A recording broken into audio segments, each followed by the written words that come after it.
अस्सलाम वालेकुम everyone, welcome back to my channel. और आज हम पढ़ेंगे द यूसेज ऑफ द यानी कि definite article before nouns which are unique और कंसीडर्ड टू बी यूनिक।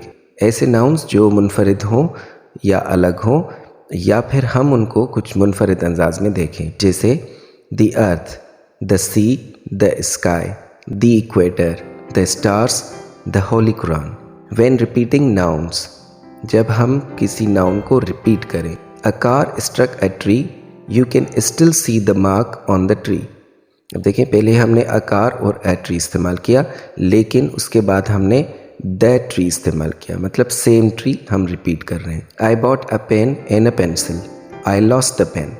पहले हमने a pen and a pencil इस्तेमाल किया, लेकिन उसके बाद the pen यानी कि वही पेन जो हमने खरीदी। Before a noun made definite by the addition of a phrase or clause, यानी कि किसी भी नाउन के साथ फ्रेज और क्लॉज की कोई भी एडिशन हो तो उसमें हम द इस्तेमाल करते हैं। For example, the girl in blue, the man with the banner, the boy that I met, the place where I met him. Before already known things, यानी जिन चीज़ों के बारे में हमें ऑलरेडी पता हो कि किस चीज़ के बारे में बात हो रही है। The tea is already hot, इसका मतलब है कि my tea. Please pass the plate, यानी कि प्लेट ऑन द टेबल, जिसके बारे में हमें ऑलरेडी पता है कि कौन सी plate. The bike is tuned, यानी कि योर बाइक, मतलब आपकी बाइक ट्यून हो चुकी है। स्विच द फैन ऑन, मतलब the fan of your own room. Before singular nouns representing a class in general, यानी कि वो नाउन जो पूरे तबके की नुमाइंदगी करे। The donkey is the stupid animals, it means all donkeys are stupid. The cat drinks the milk, all cats drinks the milk. The young should respect the elders. It means all youngsters should respect the elders.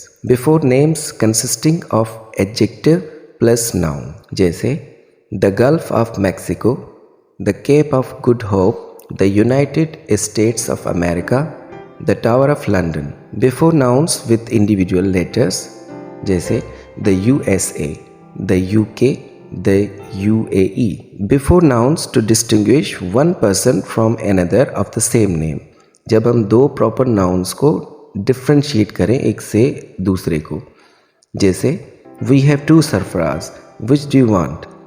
I want the Sarfaraz who works on FM, मतलब कि हमने दो सरफराज में differentiate किया कि वो सरफराज चाहिए जो FM पे काम करता है, वो नहीं चाहिए जो कुछ और करता हो। Before superlative degrees of adjective, superlative जब भी आएंगी तो हम द इस्तेमाल करेंगे, जैसे he is the tallest boy in the class, she is the most intelligent girl, Karachi is the biggest city of Pakistan. In certain phrases, कुछ फ्रेजेस में भी हम इस्तेमाल करते हैं, जैसे in the garden, in the room, on the chair, in the morning, etcetera. इस तरह के बहुत सारे फ्रेजेस आपको मिलेंगे जिसमें हम बीच में द इस्तेमाल करते हैं। नेक्स्ट वीडियो में हम अमिशन ऑफ द डिफाइन करेंगे। सो सी यू देन।